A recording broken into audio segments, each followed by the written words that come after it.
Retired Batman, the episode. It looks Indeed. like Yeah. fucking Michael Keaton stayed nuts. Yes. He basically is pulling the switch here to get nuts.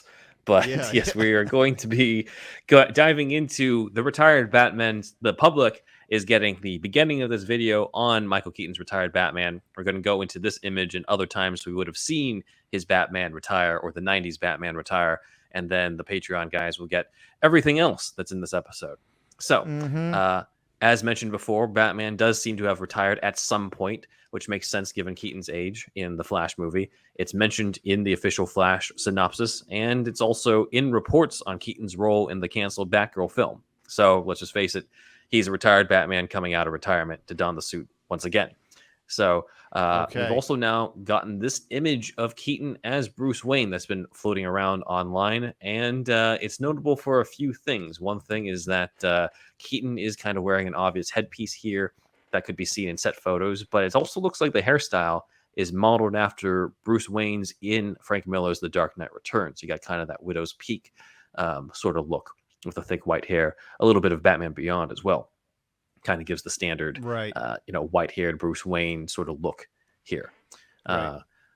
Other things that people have noted as well is that people have been wondering what is up with Keaton's hand on the switch here and why does his forearm look so big? And that is because Keaton is actually wearing a welder's glove in this image.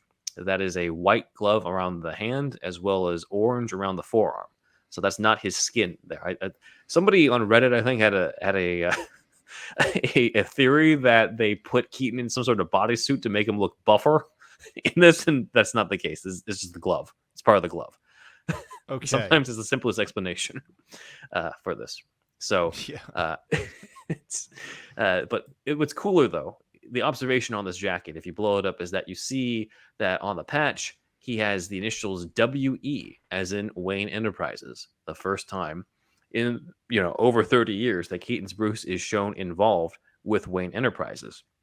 So we now have the Okay. company logo in the Tim Burton verse or Muschietti verse in this case. So moving further, we have shown this image before of a business card of Wayne Industries that is supposedly deleted from Batman Returns, but this is going to be an exclusive here. I talked to our guest from this week, Tom Duffield, the supervising art director of Batman Returns, and I asked him, I was like, you know what? We didn't get to cover this in the episode because I forgot, but I've seen this, all right, around the internet. Do you remember this at all? Because he brought up to me every graphic, every prop would have to go through him. And he told me very clearly he did not recognize this business card. It does not seem to be from the production at all. And he would know. So Okay. seems like he knows. I mean, obviously knows what he's talking about. So I would say we are now debunking that this was ever a thing. I don't know where it comes from, but the claim that this is from the Burton movies is wrong, according to Duffield. Okay. That's Um, interesting. yeah. So I thought I would bring that up here, especially since we're releasing this to everyone. So this does make sense to me too, because I would think Tim Burton and Tom Duffield and the team would have a more interesting Wayne logo. Well, this feels like one of the least interesting Wayne company logos we've seen on that, but it's not the only time we've seen some potentially unmade version of it. The set of Batgirl did actually reveal a possible Wayne logo for Keaton's Bruce Wayne specifically.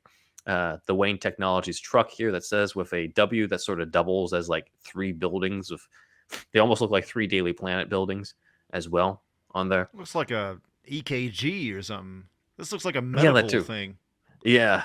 It's kind of weird. But yeah, I think the best one is the one that's on out of the Keaton ones, at least the best one is on his patch. There was just Wayne Enterprises in kind of Yeah, a that one's better. old school font. Yeah, like it almost has like a Batman the Animated Series type font. That one, if I were to go back and go into that, so yeah, it kind of looks like something that you would see in a building on BTAS. So that's what we got for that. But we have a few other things to add to this little video, which is that a comparison image has been made of the image of the bat suits that we talked about last time. There was this image as well from the comics done by Greg Capullo in Batman number 50 from the New 52. So you can kind of see it looks similar. But another thing that sort of solidifies this is the fact that I read this issue, and it is an issue where Bruce Wayne is coming out of retirement to don the suit again. So There's pretty much this image brought to life, but through the lens of the '90s Batman, through the lens of Michael Keaton's Batman. So pretty cool, I think. That's cool. This also wouldn't have been the first time we see the '90s Batman return from retirement. We've covered this before, but there was the script Batman Dark Knight by Lee Shapiro and Stephen Wise in 1999.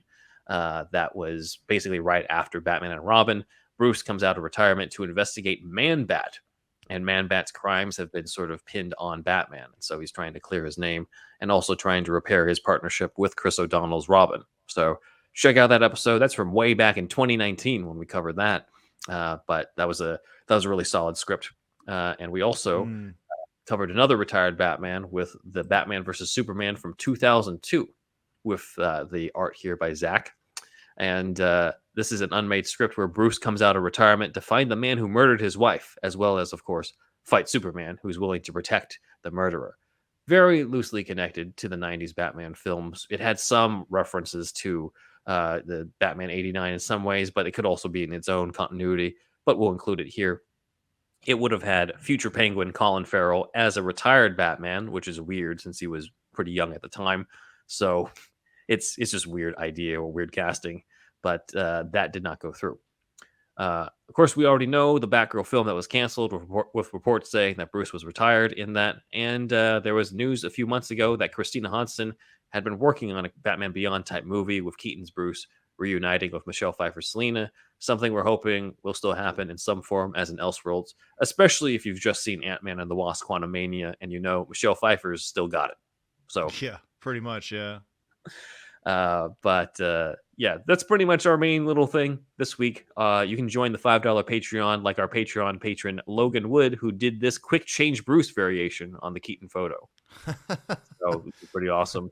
There you can see the red bat that he added on that. I think people are saying that if they don't actually put Keaton in the quick change costume, it'll be a missed opportunity. I don't know if they'll do it. I just don't think it's likely, but thankfully we have a lot of fan artists like Logan to bring that type of idea to life. So real quick, this picture here, what do you think before we head out into the rest of the episode? What do you think? Is he about to like fuck with Barry? Like let's ramp up the cosmic treadmill, you know? Like what is happening here, you think? Yeah, here's my theory is that okay, we got two Barrys, right? And we know that one of them is from this universe, and that eventually, or at least at some point in the movie, both of them are Flashes. Both of them have powers. Mm-hmm. So in the Flashpoint comic that the Flash movie is based on, the Thomas Wayne Batman helps Barry recreate the experiment so that Barry gets his speed back. What if in this version, Keaton's Batman is helping, the original Ezra Miller Barry give powers or lightning powers, super speed powers to the new Barry in the Batcave. And so, what if it's a scene where he says, you want to get nuts?